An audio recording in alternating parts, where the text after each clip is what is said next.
When Dwayne Johnson walked through the front doors of Freedom High School in Bethlehem, Pennsylvania, on a cold Tuesday morning, nobody expected what would happen next. It was October 17, 2023, 7:42 a.m. The hallways smelled like floor wax and old textbooks and teenage energy, lockers lining the walls, fluorescent lights humming overhead, the sound of sneakers on linoleum. A man stood there, 6 feet 5 inches tall, 260 pounds of muscle filling the doorway. Black hoodie, jeans, baseball cap pulled low, trying not to be recognized, but someone did recognize him. Raymond Torres, 68 years old, head janitor at Freedom High for 37 years. He was mopping the main hallway, same hallway he'd been mopping since 1986. He looked up, stopped. The mop handle slipped from his hands, clattered against the tile floor. The sound echoed down the empty corridor. Raymond's mouth opened. No words came out. And then he started crying. Stay with us through this entire video because what happened between these two men 30 years ago, what Raymond had been hiding for decades, and what The Rock did when the truth finally came out will hit you somewhere you weren't expecting. Music.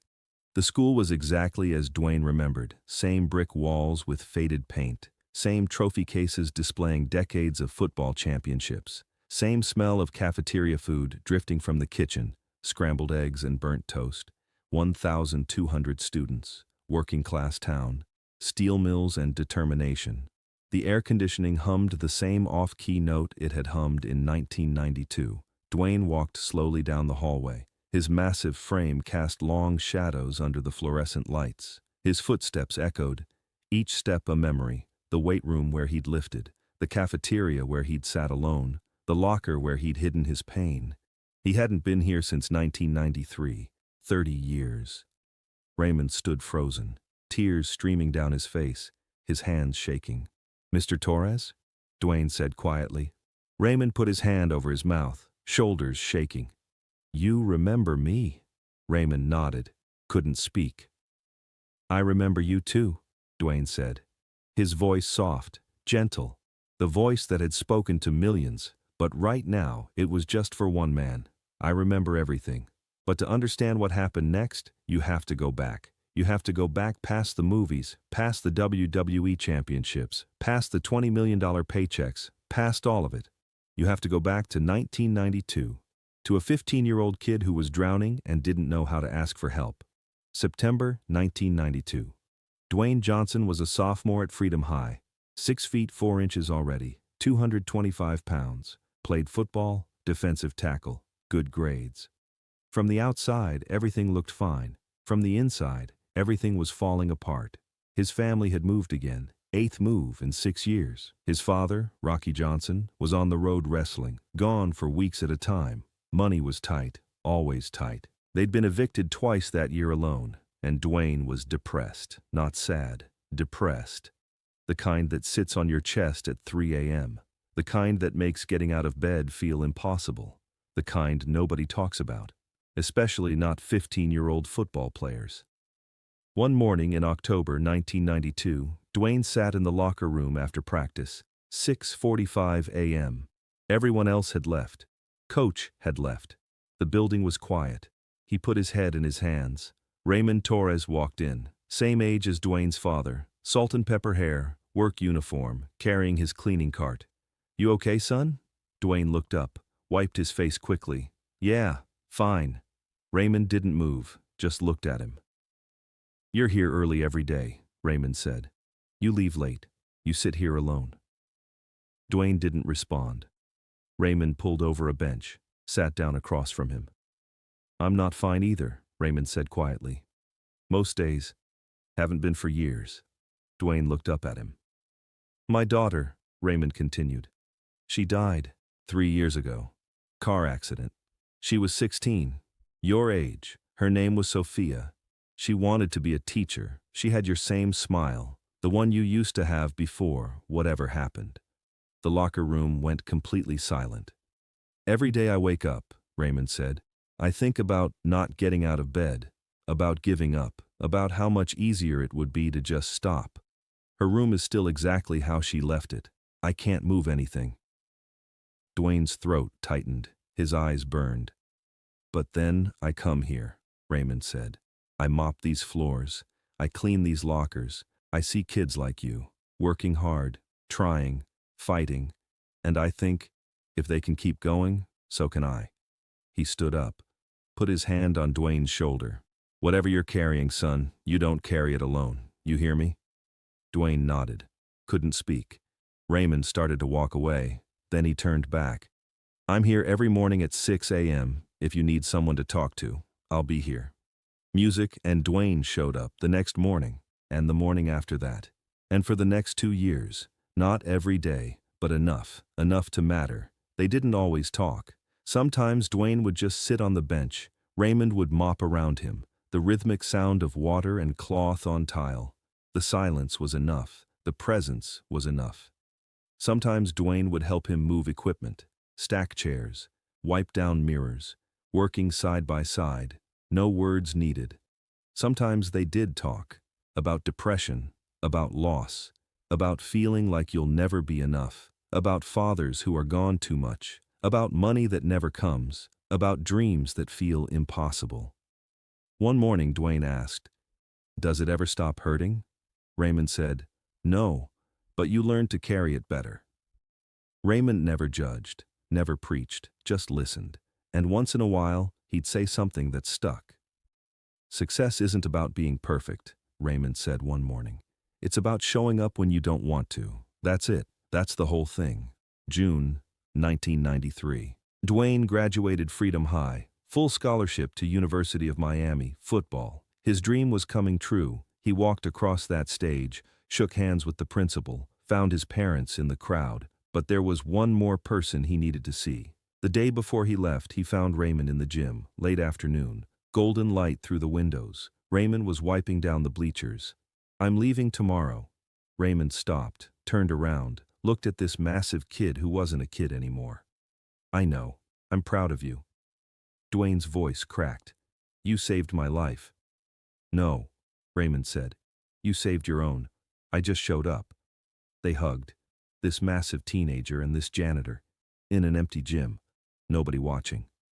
"Don't forget where you came from," Raymond said. "I won't." And for 30 years, Dwayne kept that promise. Music fast forward. October 2023. Raymond Torres, now 68, still worked at Freedom High, still mopping floors, still showing up at 6 a.m., still helping kids who sat alone in locker rooms. But things had gotten hard. His wife, Maria, 66, had Alzheimer's. Advanced. She didn't recognize him most days. The medical bills were crushing. $8,400 a month. His salary, $3,200. His pension wouldn't start for another 2 years. He'd taken out a second mortgage, borrowed from his brother, sold his truck. It still wasn't enough. He was going to lose the house where he and Maria had raised 3 kids, where his daughter had lived before she died. Her room was still there, untouched. If they lost the house, he lost her. October 16th, 2023, 11:30 p.m. Raymond sat at his kitchen table. Foreclosure notice in front of him. Final notice. 30 days. His phone rang. Unknown number. He almost didn't answer. "Hello? Is this Raymond Torres?" "Yeah. Who's this?" "This is Dwayne Johnson." Raymond went completely still. "I'm sorry, what?" "Mr. Torres, Freedom High School. October 1992. You sat with a kid who was ready to give up." Raymond's hand started shaking. "How did you—" "I never forgot," Dwayne said, his voice quiet. "Real. I never forgot those mornings. I never forgot what you did." "Dwayne, I don't understand. I've been looking for you for 3 years. My team finally found you, and I saw what you're going through. The house, Maria, everything." Raymond looked at the foreclosure notice, his hands trembling. The paper blurred through tears. "Mr. Torres, are you there?" "I'm here." His voice broke. "I thought I was alone. I thought nobody remembered." "I remember every single morning," Dwayne said. "Every word you said. You kept me alive. Your mortgage is paid." "What?" "The house, The medical bills, all of it. It's handled. Raymond put his head down on the table. Started crying. 68 years old, sitting in his kitchen. Crying. Why? He whispered. Because you showed up at 6 a.m. for a kid who had nothing, Dwayne said. And I want to show up for you. Music. The next morning, 7:42 a.m.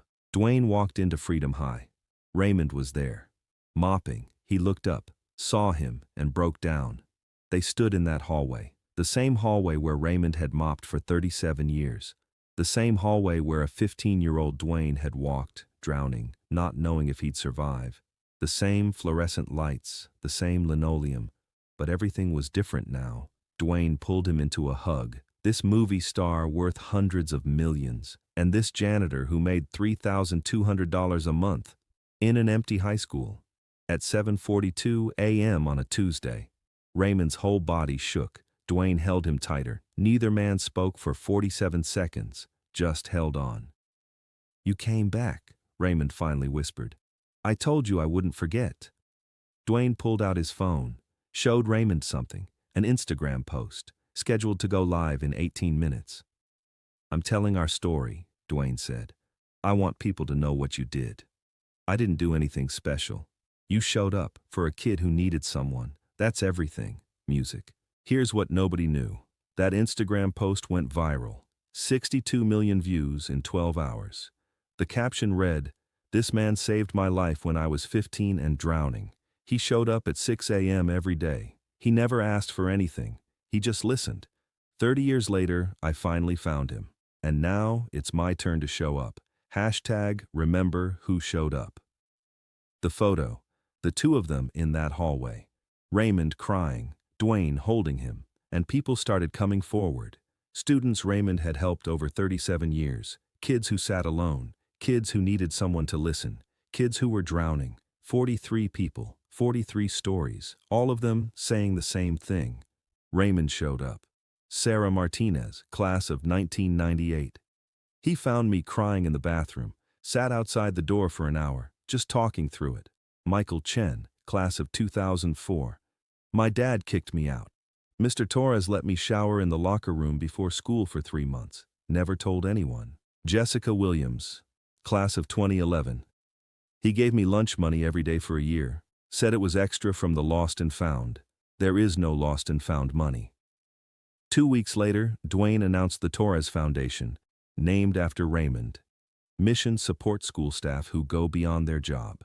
Janitors, cafeteria workers, security guards. The people who show up at 6 a.m. The people who see the kids others miss. By the end of 2023, $2 million raised. 127 school workers across Pennsylvania helped. Medical bills paid, mortgages covered, retirement secured. Maria Chen, cafeteria worker in Pittsburgh, cancer treatment funded.